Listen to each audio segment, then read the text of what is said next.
This is the Second Studio, hosted by the Architecture and Design Office, FAME. My name is David Lee, and with me is Marina Borderonay. This week, our guest is Robert Yuen. Robert is co-founder and CEO of Monograph, which is a time tracking and management software. For architecture offices. Of course. Specifically. If you've been listening to the show for a while, you know who Robert is. You know what Monograph is. They support us. We support them. This is kind of like a biannual checkup to just hang out with Robert and talk about, of course, Monograph, but more broadly, just architecture offices, running a successful business, keeping track of time and other things, finances. And we cover a lot of different things within that space. I mean, we even talk about architecture fees and working with clients on that. So it's interesting to speak with Robert because, he practiced as an architect and he founded Monograph, and he's been running Monograph now for 5 years, something like that. So he has a very interesting perspective on the profession because of Monograph. Yeah. So he has obviously data, but he's engaged with the community very heavily. So I like talking with him to kind of see to see if my theories are true or if he agrees with some of my wacky theories. Anyway, it was a great conversation. I think you guys are going to like it. Sponsors. My dear fellow architects, do you know the current spend on your budget? Can you forecast your next 6 months of performance? Do you know the status of all of your projects? Have your team hours been effectively allocated? If you struggle to answer these questions quickly and easily, then you need to explore Monograph. Monograph is a performance management platform. It helps you and your firm make better day-to-day decisions and anticipate what's next with powerful forecasts. It's designed by architects for architects. Monograph gives you less obscurity, more visibility.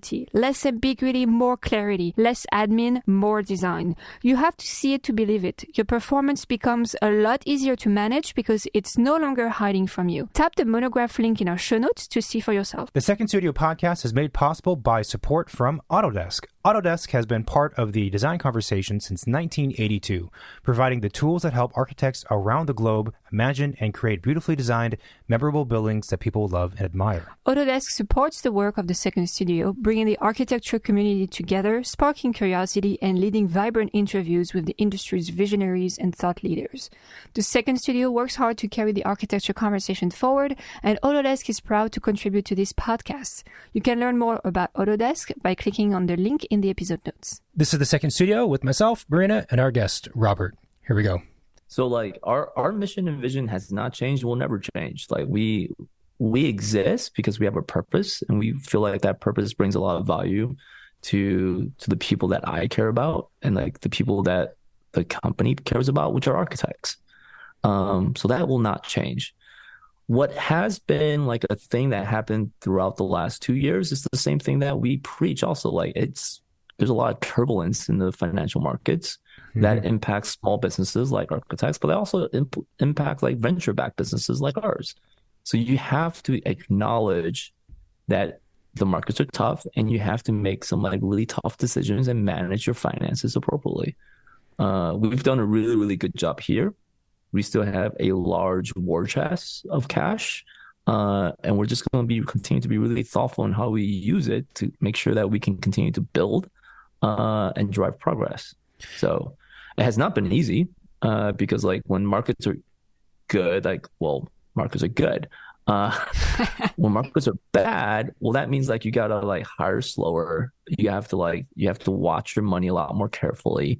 You have to be very thoughtful of what your revenue forecasts look like, and you have to make some tough decisions on where to invest and where not to invest. And those are hard. Those are really hard decisions. Do you think that for yourself, because you've gone through this whole Monograph journey, that you have a much better understanding of the gap between a lot of architecture offices and their finances? So that kind of assumes that there's a little bit of a schism between how most architects practice and maybe what they and their finances, and they're maybe not tracking it as well. Do you think that because of your personal experience that you are able to understand that space better? Yeah, because it's really weird, right? Before I started Monograph, my job was to design a building. That was my job.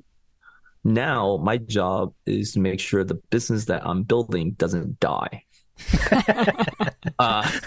Yeah, but like put it bluntly. it's a Yeah, very yeah, it's a, obviously I want to grow the business, but at the same time, part of my job is to make sure that it doesn't die. Yeah. Like, so I have a fiducial responsibility to running a business. I was like, holy cow, like I'm trained as an architect. yeah. I did not learn how to do that in school. I did not learn how to do that in practice, and I had to learn on the job while building Monograph. So like I am probably much more equipped today than I was ever. I also feel like because I still value and because of the product that we build, I can translate a lot of that learning into the product. I can translate a lot of that learnings into like my thoughts in terms of how businesses should be run. And hopefully that helps some people out there. Yeah, I mean, it makes sense to me. Like, I kind of imagine there must be days or moments when you are thinking about Monograph itself, and then you realize this actually is an interesting or important subject that architects should also be thinking about, or an important question that architecture offices should be asking themselves. Yeah.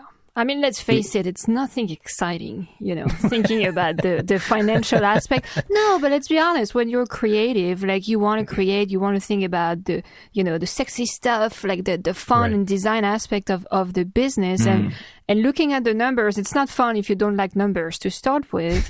And, if you're, again, trying to make the business survive, it's even harder to look at those numbers because they're not going to bring you joy. Right. Yeah, I think that's also the wrong way to look at it. Yeah. At least for me. I think if you try to solve the problem by trying to pretend like you're an accountant, you will fail at the job. Because you're not trained as an accountant. I am not trained as an accountant. If I try to mold myself to behave like an accountant, I will probably fail. What I am is I am trained as an architect. I was an architect. I like to solve problems creatively. So if I'm going to look and run at the business, I need to also like inherently understand where my strengths are and where my weaknesses are. I will not try to run the business like an accountant. What I will though is, and what actually motivates me all the time is I like frameworks. Frameworks. I like systems. I like frameworks, systems, philosophies. I like methodologies because I use them in design. So like I can apply the same way of thinking towards business. But that just means like the outcome's the same, but like how you start is very different. How long has Monograph been around for now? We are now about 4.5 years. That's awesome. You must have seen a handful of offices who have grown with you guys. What is that like to see for you? Oh, incredible. Oh my God, it's incredible. Like to not fully take credit, but to say that I had a hand in making a small business a more successful business is incredibly empowering. It reminds me of why I do what I do. So it holy shit, like it's an incredible feeling.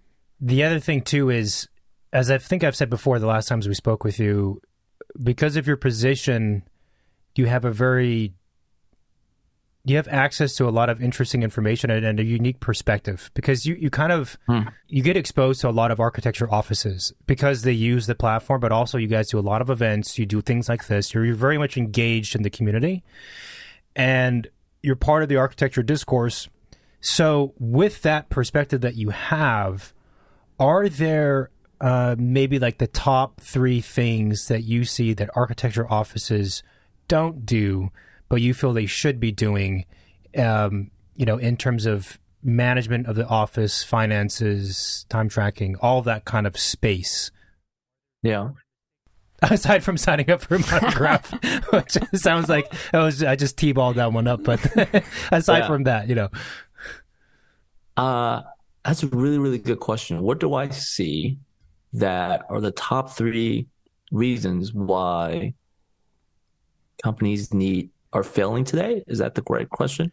Yeah, failing or things that they could be doing that would improve their workflows, finances, and things like that. Got it. The first thing that I can think of is I'm going to use the word literacy. I think as architects and designers, we are extraordinarily proficient in design literacy. Almost all architects are also like very, very good at being accountable, and we can manage work. So like management literacy, design literacy are really, really, really strong. Where I think everyone continues to be weak, which I think the entire industry has continued to improve over time, is financial literacy. You don't have to be like the smartest person in finances, but literacy is I like this vocabulary because it does start to set the bar that you need to have a certain level of literacy to be a professional in the space. And not enough awareness is brought to that topic. And I think as architects, we don't spend enough time honing in on your financial literacy skill set. So that's one. Number two, I don't think the industry historically have focused too much on context and specificity outside of design. So it's interesting. What do you mean by that?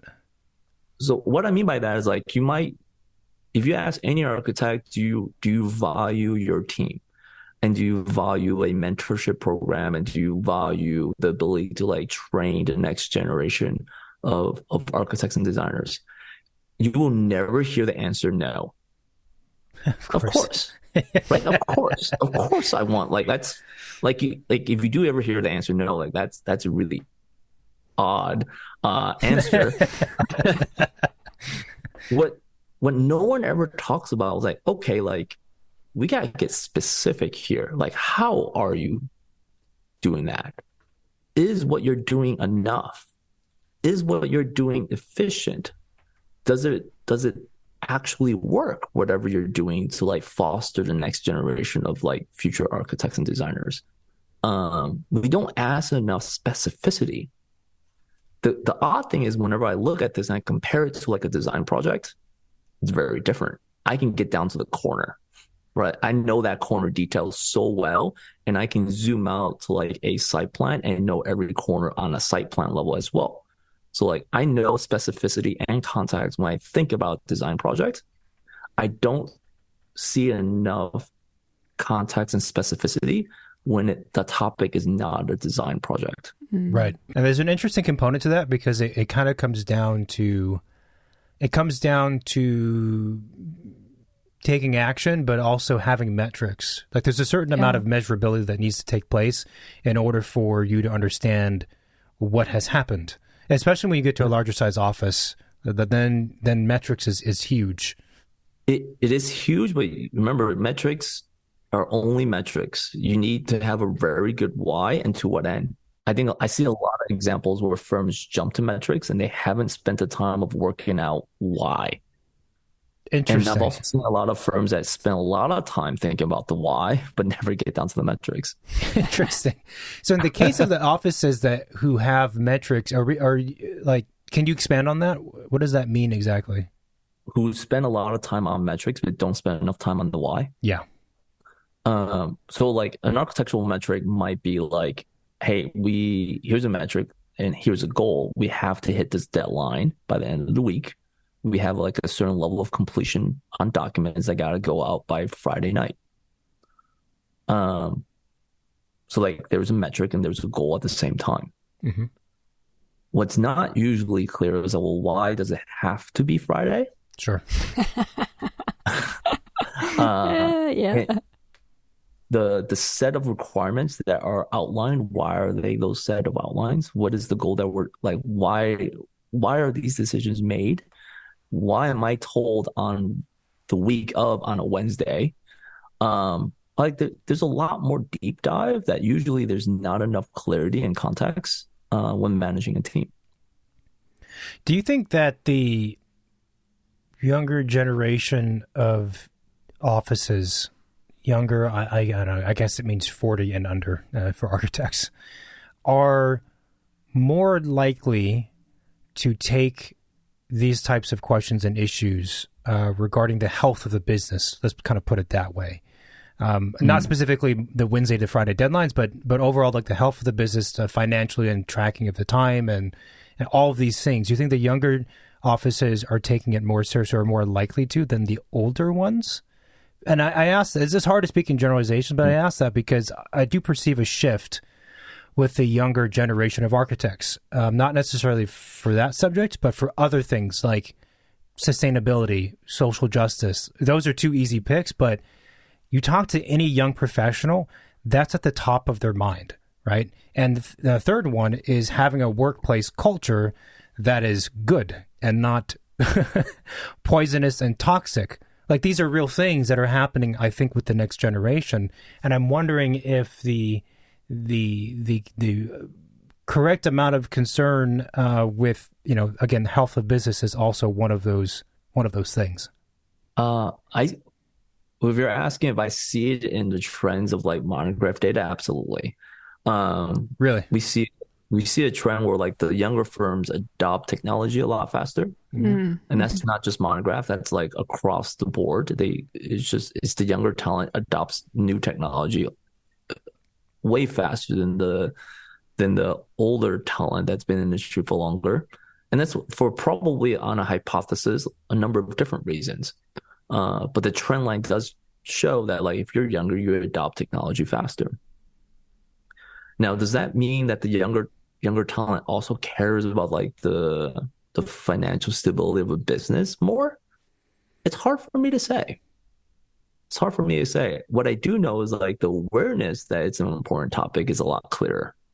Is it as important as it is in the past decades? I don't know. Like I don't have that data set in front of me. What I do know is because technology makes it more accessible, it is more accessible. That's a good point.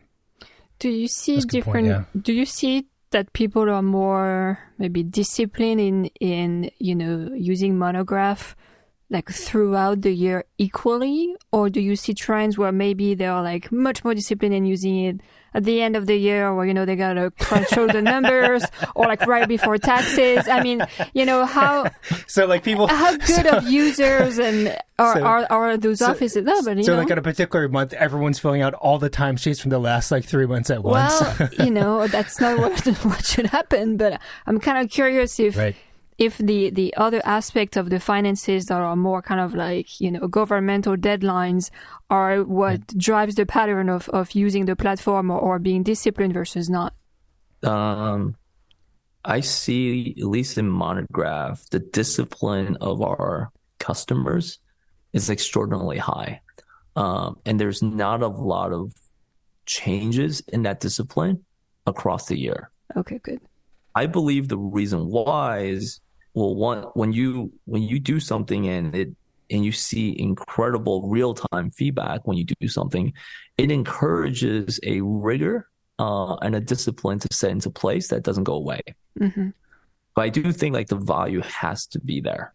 If the value isn't there, then there's not enough incentive to drive the rigor and the discipline. And you might see that in other examples in other software where like if the value isn't immediate enough, it's hard to drive discipline. It's hard to drive rigor. I think you're right. It's also about the engagement that the platform offers. Well, we talked about this, I think, the very first time we had you on the show. Yeah. I think a good part of the conversation had to do with the, I'm trying to remember now, but the point that you had made, which I thought was interesting, was that architects are so well trained in school, and specifically, to take ideas and figure out how to convey them the best way. That's like a huge part of what school is and a huge part of what being an architect is, verbally, but specifically graphically. And I think you kind of extrapolated that and you said, Monograph is trying to take something that would seemingly feel boring and inaccessible and clumsy and make it not that way. Utilizing kind of an architect's, skill set in the early days when Monograph was being developed. And, maybe now it sounds obvious that we've talked about before, but it does make a big difference because you're really talking about user experience at that point. It does. It does. And I think we're going to continue to prove it as we continue to build.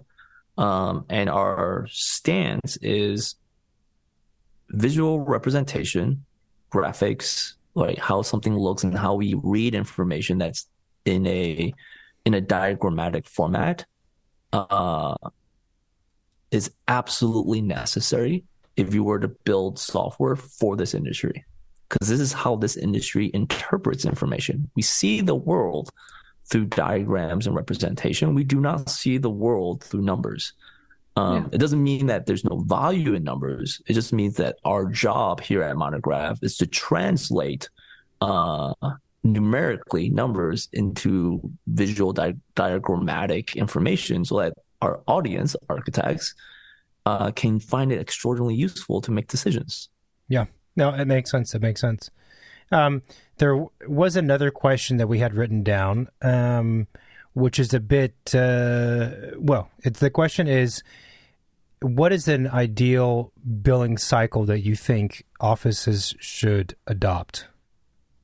As soon as possible.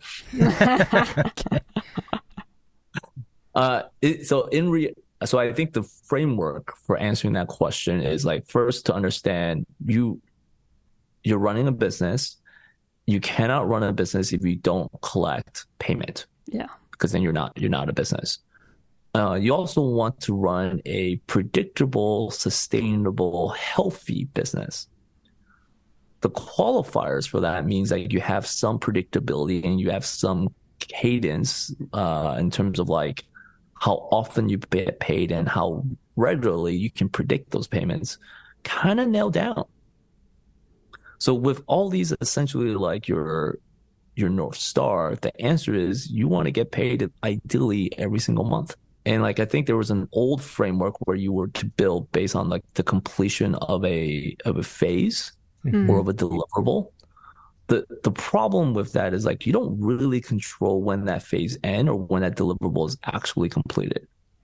And since you do not control that, the cadence of your payments is like completely also uncontrollable. Right. Like here's the problem. If you build your business that way, you have to ask yourself, do you pay your employees every single month or every 2 weeks? Do you pay your rent every month or every 2 weeks? Do you pay the rest of your expenses? I'm going to imagine that the answer is yes. That those expenses, they're clockwork. They're predictable of when they are due and when they're needed to be collected. And you need to design a business model, from my philosophy, a business model that aligns with the expenditures that have to come in. So since your expenditures are like every 2 weeks or every month, ideally, your billing cycles are also the same. If not, you run a really risky business where like, hey, I have to continue to pay payroll and rent and utilities, but I haven't gotten paid yet by my client. So where does that money come from? Do you think it's hard though to bill a client every 2 weeks? I mean, the bill will be less than if it's once a month, but it's also more often. So psychologically, is it going to make them feel like they're constantly paying? Yeah, so maybe 2 weeks is not the right metric. I wouldn't suggest 2 weeks. I think 2 weeks is insane. But I do think 1 month is the right cadence. Yeah, everything else is on a month. I mean, yeah. Your electricity bill is on a month, you know. Yes. Yeah. How different architecture offices bill their clients. And there's only three to my knowledge. There's hourly, percentage of construction, and fixed fee. And they're all super different. All of them have their pros and cons. It's interesting also because in the Bay Area, hourly is the standard. Almost all the architecture offices here bill hourly. Down in Los Angeles, it's way, way more common for the LA guys and gals to bill as a fixed fee, which has its benefits for sure, but is mental also at the same time. Because I'm talking about fixed fee for the whole enchilada.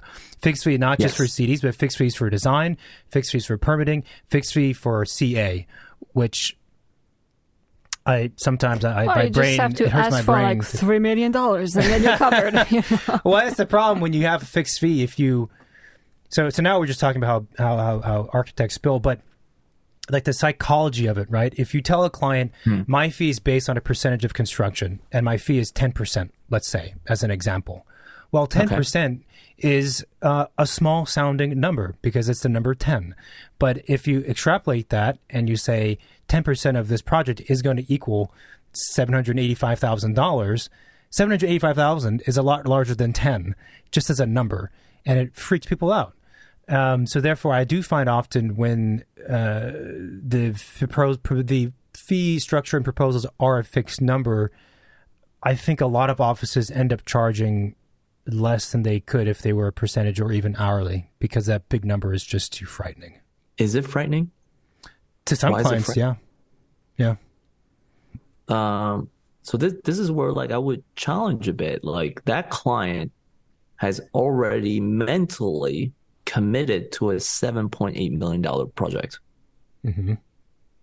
They have to, because that's where the fee is coming from. Yeah. Like you know you're gonna like this is gonna cost you like the whole thing a $7 million project, and our fee is 10% of that 7 million, and it's 700,000. Is that scary? Because if it's scary, then maybe we should not solve the fee problem. We should really solve like how much you're willing to spend on this project, because it's probably not 7 million then. That's the other problem too. It tends to be that these issues come up more when a client has an unrealistic construction cost expectation, and therefore everything gets thrown out of whack. Well, but I think again, maybe it goes back to this idea of, representing information either with number, words, or graphics, right? As the number, it's scary. But if you make like a pie chart with colors of all the costs that goes into a project, the construction cost, the contractor's profit, the permitting fees, the structural engineer, and the architect, well, then they realize that the pie size of the architect is actually the biggest one. That's a good idea. And I'm thinking, you know what? Everybody listening to this, like that might be a way to communicate our numbers to them on proposals instead of just using numbers, because that's interesting. It's more convincing that way. If I was a client looking at this, I'd be like, yeah, you're right. Most of my money is going to go into what I'm building. Yeah. But I kind of need these other guys on that to help me get there. I'm just I'm this tiny sliver of pie. Because at the end of the day, it's still 10% no matter how you talk about it. It's still 10%. I also like reflecting back when I was an architect, and even now, like I think the most important thing when you meet a new client and you see the fear of a number. I think as an architect, we have a responsibility. Like, I see that you're uncomfortable with the budget. The budget is 10%, but it's only 10% of what you're willing to pay. I think we should take a pause right now and talk about, like, are you prepared to make this type of investment in this work? And we can walk through we can look at a pie chart and walk through like what all the components that go into that total spend. And our fee is only 10%. It will always be 10% of that pie. But let's talk about what the size of the pie is, because like I don't have a degree of confidence that you are fully aware of what this cost is. And you need to be, because like this is your project, and I want you to be successful. I want you to like enjoy the work that's going to come out of this, and I want you to be comfortable with the mortgage for the loan or the expenditure that you're going to incur. Right now, I'm going to base my fee on like the original conversation with $7 million spent on construction. I hope you understand that, because that means our fee is $700,000. It's pretty typical for people to be afraid of talking about numbers because they're going to put off somebody. But it's kind of, the thing is, when you shy away from talking about the difficult things like numbers or schedule, which is the second thing that always comes up, you're not really, obviously you're not solving the issue, and you're actually just kind of postponing the pain. It's kind of like someone was saying, it's kind of like Novocaine. It doesn't make the pain go away. It just postpones it until it festers and gets worse. So when it comes back up, it just knocks you out. It's the same thing when we talk about numbers and schedules. And unfortunately, there are architecture offices and contractors and et cetera, other professionals who prefer to kind of circumvent that conversation or ignore that conversation to get the projects, and they'd rather, so they can get in, right? Mm-hmm. So they can get in, and they know there's going to be terrible aftermath months or a year down the line, but they're like, I just want to get in, I want to get going, and I'll deal with it when the time comes. Now, the benefit is that architect and that contractor, they get the gig and they get to do a project. The downside is that it's extremely unfair for the client. It's also extremely stressful for the client and everyone else. So I don't know. I don't advocate for architects to ever be deceitful, but I do see it, unfortunately. I mean, honestly, I see it. And it's because we hear clients who talk about it. I'm like, that's not real. Whoever told you that is lying to you. That number, it's a lie. It's not going to happen. It's almost like physically impossible for it to be constructed for that price or whatever the conversation is, you know. And now a quick break to thank the sponsors who support the second studio. We are supported by Enscape. Enscape is a real-time visualization and VR tool for the AEC industry. It is also a program that we use in our office. And we like it because, one, it's a plugin and not a separate application, which means we can work natively in our modeling programs such as Revit, SketchUp, Rhino, ArchiCAD, or Vectorworks. Two, it's super easy and versatile. We've used many other rendering programs, and a lot of times they're just difficult to use. That's not the case with Enscape. We can do renderings, 360-degree panoramas, videos, and immersive VR experiences with a breeze.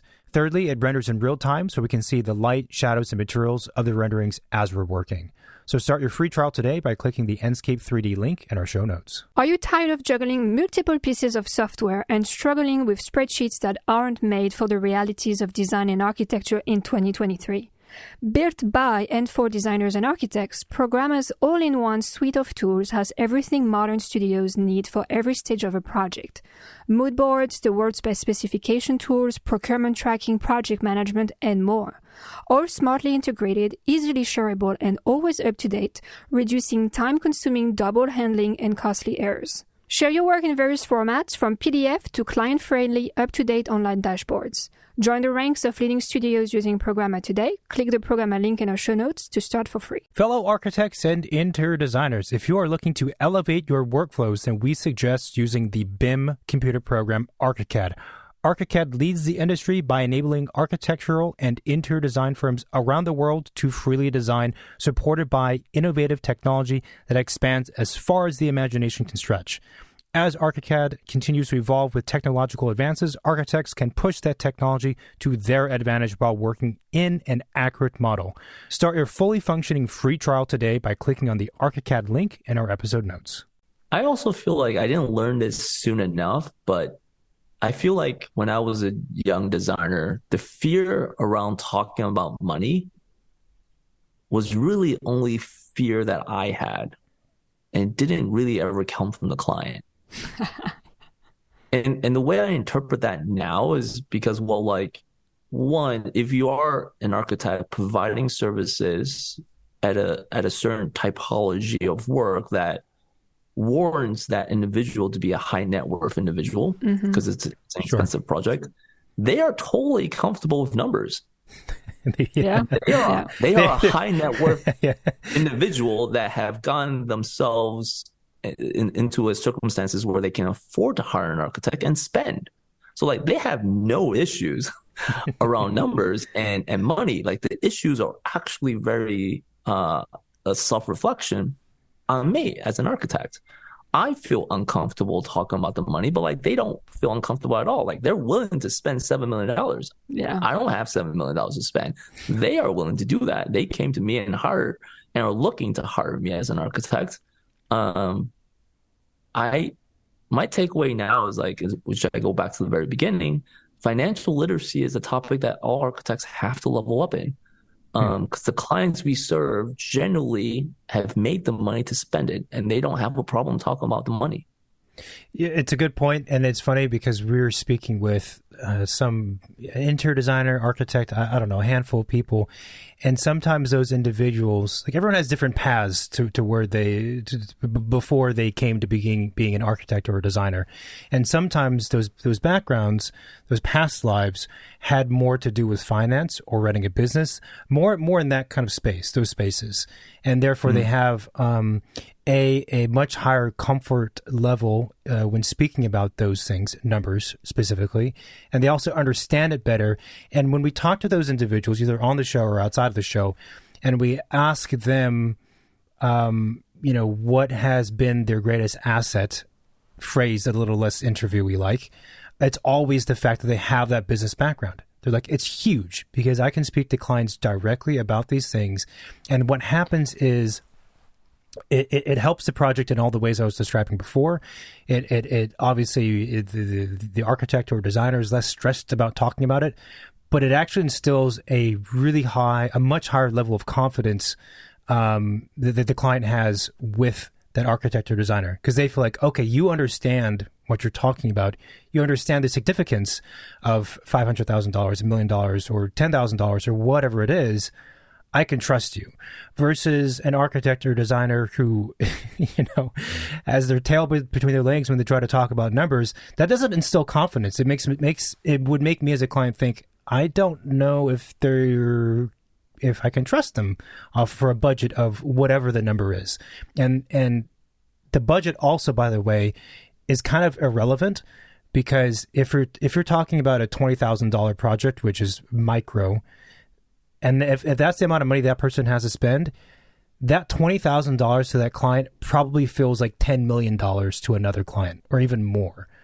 So anyway, I completely understand what you're saying and agree with it. Well, I think it goes back to the, architects not lacking confidence in talking about something they're not a specialist at or like really knowledgeable at. An architect has no problem in running through a floor plan and explaining every single corner or every single aspect of it, because they're very confident. They worked on it. They know it really well. But if you're asking them to talk about finances, financial implication, like they might not feel like they know enough, so they can talk about it very comfortably. Budgets. Who cares about budgets? Let's make it cool. It's like, how much is this piece of glass going to cost me? Don't worry about it. It's going to be awesome. I think it's so important to build a common ground for the language that has to be spoken between client and designer and client and architect. If you do not have equal footing in the literacy between the two, that's where a lot of problems starts to arise. Like, either someone get the loss of trust because I can see that you're not as competent in that conversation than I am. Sometimes it can lead to someone taking advantage of someone because there isn't an equal footing. Yeah. So getting to an equal footing is extraordinarily important and should not be devalued. I think for a very long time, this has not been a topic. I'm not suggesting architects should be a financial planner and be extraordinarily so proficient in finances that they can get a job in that field. Mm-hmm. What I am saying is you need to be competent enough and confident enough to at least hold a conversation. So that you're at least equals when you're talking about money.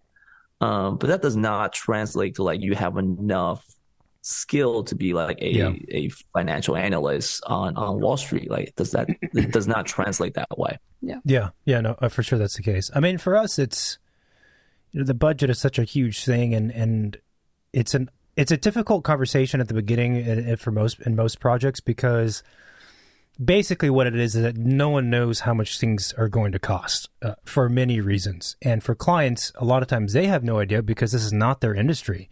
So they, a lot of times, don't like stating their budget because they're like, I have no idea what I can get for this amount.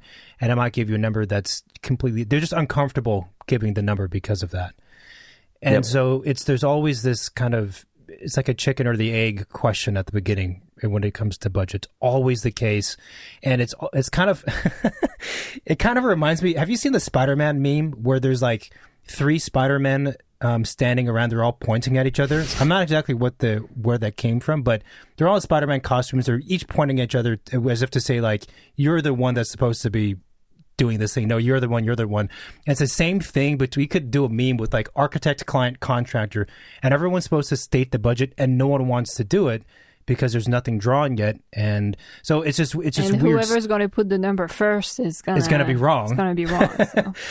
But nevertheless, we like really strongly impress on clients.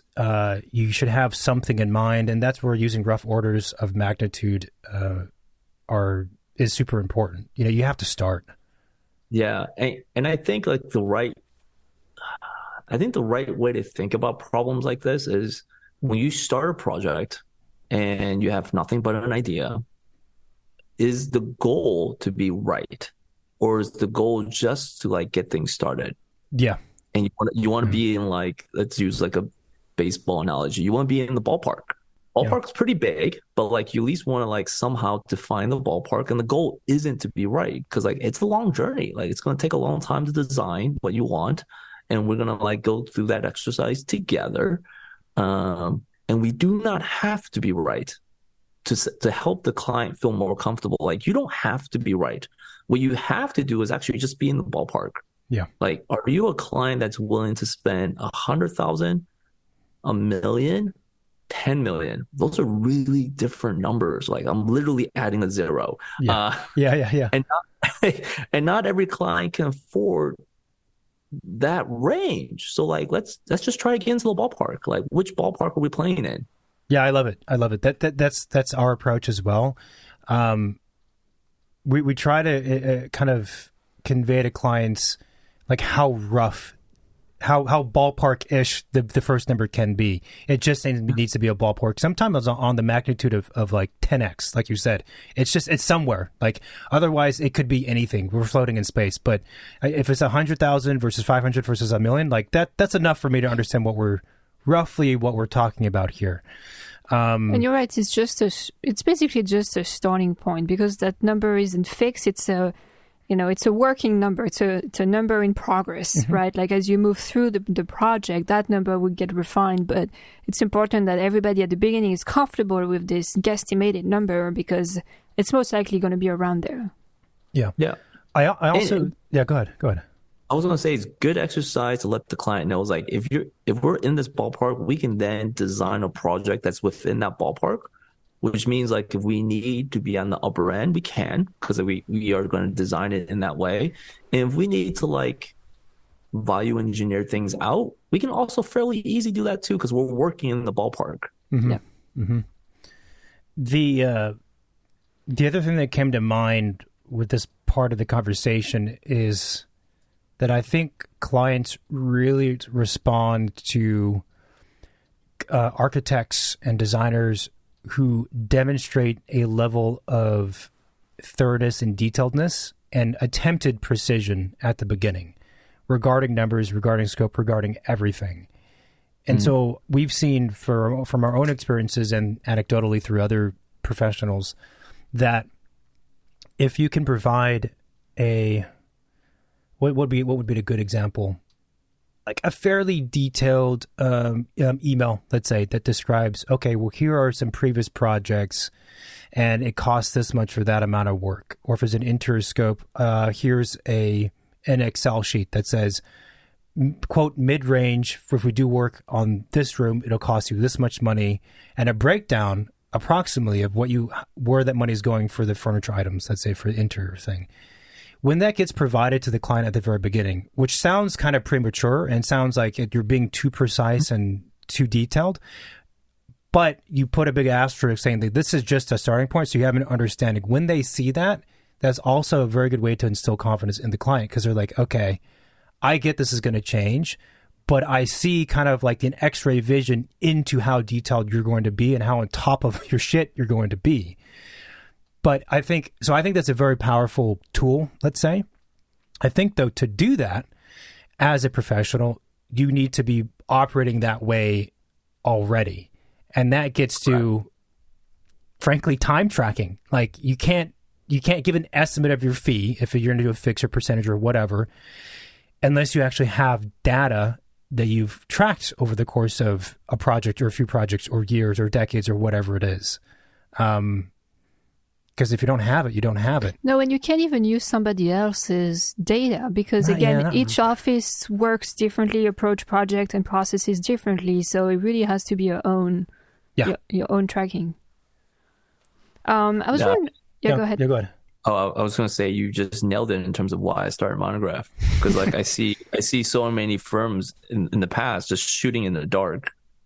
And like, look, you can't even set up, I'll call it a baseline. You don't have one because like if you don't have the information, then where's that baseline going to come from? Yeah.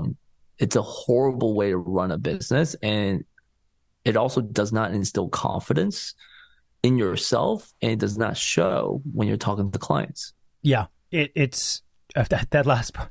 All of that's true, but in particular that last part, it's almost a night and day difference. And I will say personally, for us, we have seen, again, the longer we work and the more data that we ourselves collect using Monograph or using other things as well, not just for ours, but other metrics, right? The more of that we can have, the easier it is to know everything.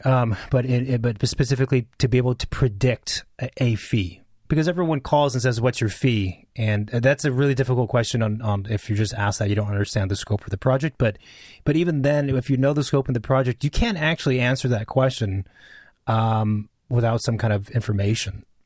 So the first is always difficult, but once you get past the first few projects and tracking, then you actually have something real to base it on. And it makes a huge difference when you're talking to someone. Like you said, that confidence and comfort level, just it's there. And it's really hard to fake it. It's impossible to fake it, right? Because you have to be, you're going to sound really confident when you know. And people know that when you're confident because they can hear it in your voice. And people can also understand that when you're not and you're faking it because like, hey, like you're not speaking with confidence and you're not sharing any numbers in your dialogue with me. So I have no degree of confidence that you know what the hell you're doing. Right. Yeah. Pretty hard. Yeah. And tracking time isn't really like a way to set up fees per se. Like the way I will like people to think about it is like, hey, you want to track your time so you know how much it costs.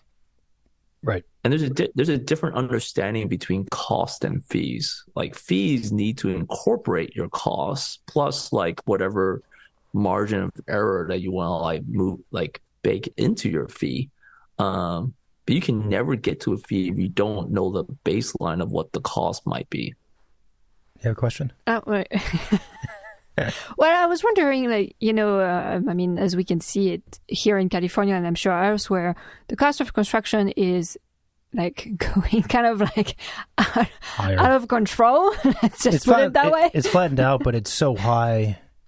It's so high. We were talking with someone we talked to a lot of people, so now I'm getting confused. We were talking to someone, an architect who's been practicing for a long time, and they were saying, this was like decades ago, like 30 years ago, which is quite some time, that the construction cost per square foot for a nice custom house, like a truly custom house, was like $200 a square foot. Yeah, was that what they were saying? Something like that, yeah. And I was like, 30 years is a long time, but it's not that long to go from 200 to 1,200. Mm-hmm. I mean, even the value of real estate. I was watching something yesterday about this house in LA that was like the most expensive house in like I don't know what year. It cost $1 million, and now it's so recently for like over 10. Yeah. And the realtors were like, "Well, imagine you buy a house now for $1 million. It's gonna be worth $10 million in like so many years." And I'm like, that is ridiculous. Yeah. Kind of like how much the number changed, but. So it also makes me think, if the cost of construction is higher, then does that mean that architects make more money?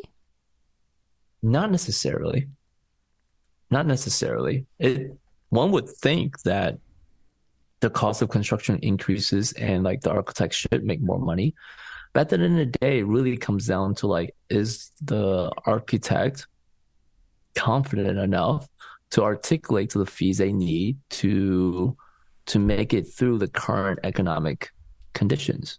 So I want to say yes, but I think there's a lot of caveat given to like, can an architect actually do it? I want to believe so. I'm an optimist. And I think a really intelligent architect will understand that like the construction costs are really, really high. The inflation is currently on the rise, so the cost of things are high. So the cost of my labor also went up. Sure. And because of that, now that impacts the fees that I have to write and put out as proposals. So they are correlated, but it does mean that architect needs to have a certain level of financial literacy, and awareness of like the economic environment we are in today. Now, if the inflation kind of fluctuates throughout the year, let's say like something crazy, right? It goes like really, really high in April and then it drops back down like tremendously in September. Like, should we be adjusting our fees both ways in a way? Like, should our fee fluctuate within the same year? Like, how much do you think there is room here to adjust? I'm a strong believer that like it's really hard to predict the future. And you can only you can only make the decision to either react or not react to the current market conditions. Right. So if you believe that it's going to go up really, really fast and it's also going to come down really fast too at some point, and you believe that, then it might not make sense for you to change your fees back and forth. Yeah. If you don't believe that and you have a belief that the inflation is going to rise and we're going to set the bar at a different level going forward, then it's probably important to raise the fees. So I think it does come down at a certain point where like you have to make your best call. Mm-hmm. It's your business. We have a dentist who I think he never really changed the price of his dental cleaning for many, many years. And, it used to be like, I don't know, like $100 or something forever, right? And like just a few months ago, I think one of his employees was like, hey, you know what? You're kind of the cheapest guy on the block for cleaning when everybody is jacking up their price. So maybe you should. So, they doubled it, which is still cheaper than some other places, but a 100% increase.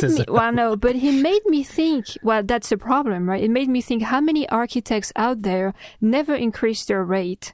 And when they do, how many do, 10 years later because they've never done it. And now it's like twice the price. Based on what I know here at Monograph, like too many of our customers do not ever change their rates. Yeah. And that's a very bad behavior.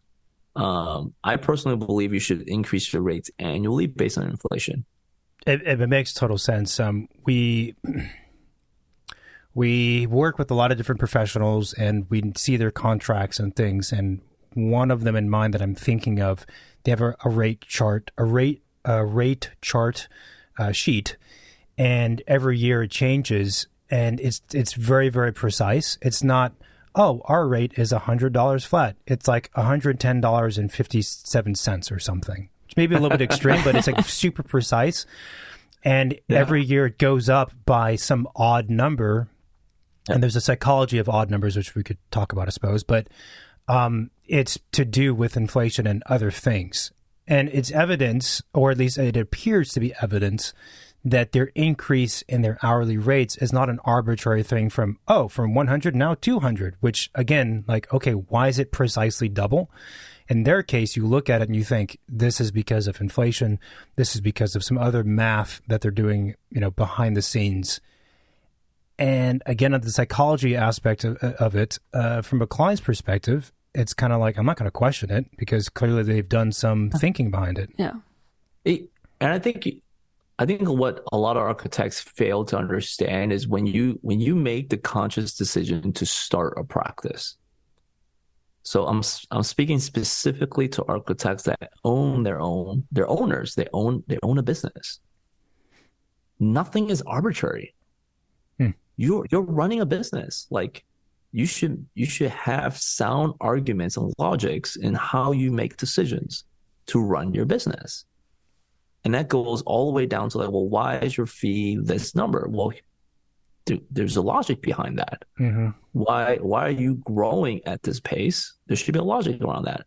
It's no different than when we started earlier this conversation with like, hey, if you value being a mentor, have some logic and like rigor around, well, what does that really mean? What are you going to do? How are you actually going to put to work to level up the future talent of future architects. There are no ambiguities there. Like there's a reason, a logic in why you did it. No different if you were creating a design project. You might look at it and like, look, there's no logic to that. It's like, no, I can make sound arguments and why the design decisions that I've chosen to make are presented in front of you. You should take the same rigor and apply it to your business. It's such a funny thing because you went through architecture school, so you know this, but when you started in year one, presuming you've never worked in an architecture office or didn't have extensive background in architecture before then, you learn these things that you're describing. And it's like the most weird, abstract thing to learn how to take raw space, a blank piece of paper that has a site on it, and create something with program. And the thinking is really it requires a lot of mental dexterity, an extreme amount. And to weave it all together, create the thing, draw it up, pitch it, present it, explain it, the rationale behind it, as you just said. You learn all of that. And again, I believe it's like very complex to do. It's very difficult to learn. It's painful. And we get into the profession, and that becomes the easy part. And everything else becomes the hard part, which is so dumb because, like, architecture school was painful. It's hard, and it still is hard to produce a good design, I think. But at the same time, that is the easy part and the fun part compared to being as high operating and thinking through all the topics that you're talking about. It's really funny that it happens that way, and I think what I would love for the audience to hear and take away is it doesn't have to be. It does not. Like, it's the way you think critically does not have to change. So, like, let's take a very example of like a first year project. I think we've all done this where like you get presented a site. There's a view that's off to the corner that you really want to design for, and you kind of like design the whole building, the whole project to kind of like gravitate towards that view. And you design your circulation patterns that way. You design everything towards that one approach. And it's fairly, it's a first year type of project. But it's based on logic, and it's based on like a story that you're designing this project around. When you're designing your business, it's no different. Like, show the same rigor that like you have a formed opinion, you have a perspective, and you need to make then decisions that align to that formed opinion. Some of the best firms that we all look up to have a really strong opinion. They've essentially built their entire practice around that one opinion. We can argue all day if that opinion is a good opinion or not. But what's really evident is that they've built their practice around it. And everything kind of like aligns, and there's no ambiguity in the decisions that they're going to make throughout their business. Yeah, that's a great final point, because I do think that it's very easy for architects to forget that the very successful architects and offices have spent an immense amount of time thinking about that, about the business being in alignment with the architecture and the business being thorough and all the things that we've mentioned, maybe even more so. And it's easy for us, for architects, to forget that or not see it because, of course, we care about the architecture. We don't think about all of the other business, marketing, financial, et cetera, decisions that have had to have been made in order for you even to hear about this project. Because, I mean, to be honest, there's a lot of really good architecture that exists and is being created. You don't necessarily hear about it because a lot of times I feel that the architects who created those and the businesses who created those works are not putting as much time and effort into the business itself as some of the big names. It's not always the case, but I think that's definitely a factor. Oh, definitely. I think there's an immense, incredible amount of great talented practices out there that don't spend enough of their time sharing the success of their projects. Yeah. And I think that doesn't serve the profession, right? It does not serve the business. And I think owners who do incredible work have a responsibility to also share that they did incredible work. Yeah. One could also argue that the incredible work ever occur if they don't do that. What is it? If a tree falls in the forest, no one's around, does it make a sound? Kind of deal? Yeah. Did the tree ever fall? Yeah. Right. Like, so it's in that there's a lot of deep meaning that can be derived from there. Because like, well, first, like the tree still has to fall, and that's just doing the work. Or like you still, if you're the guy that's like, or gal that's chopping the tree down, you still have to do that. The tree still has to come down. But if no one heard that the tree come down, like did the tree actually come down? Because like that means the work didn't actually end. Like there's still more work to do. Right. Much to think about and much to do. Robert, thanks for coming on the show as usual. A very interesting conversation. Again, as usual. This was a lot of fun, and thanks for making the time on what are we, Friday? Oh, gosh. I was going to say it's Tuesday. It is. What difference does it make to us? Did you fill out your timesheet, David, the people today? who work 7 days a week, it might as well be a Monday for all I care. Well. Let's get back to work. Well, thank you again. Thank you so much for having me. Thank you, everyone, for listening to this episode. If you like the podcast, please subscribe to the show on every single platform that we're on, which is all of the podcast platform, YouTube, Spotify. We're even on Facebook and Instagram, mostly Instagram. We have the hotline 213-222-6950 that you can call or text and leave a voicemail. If you have questions, things you want to share, guests you want to see on our show, feel free to contact us. And of course, the website, secondstudiopod.com. Everything is on there. There is episodes, videos, transcript, and more. Yeah, and more. I don't know what the more is, but yes, our faces. All right, that's it. Talk soon. Bye. Bye.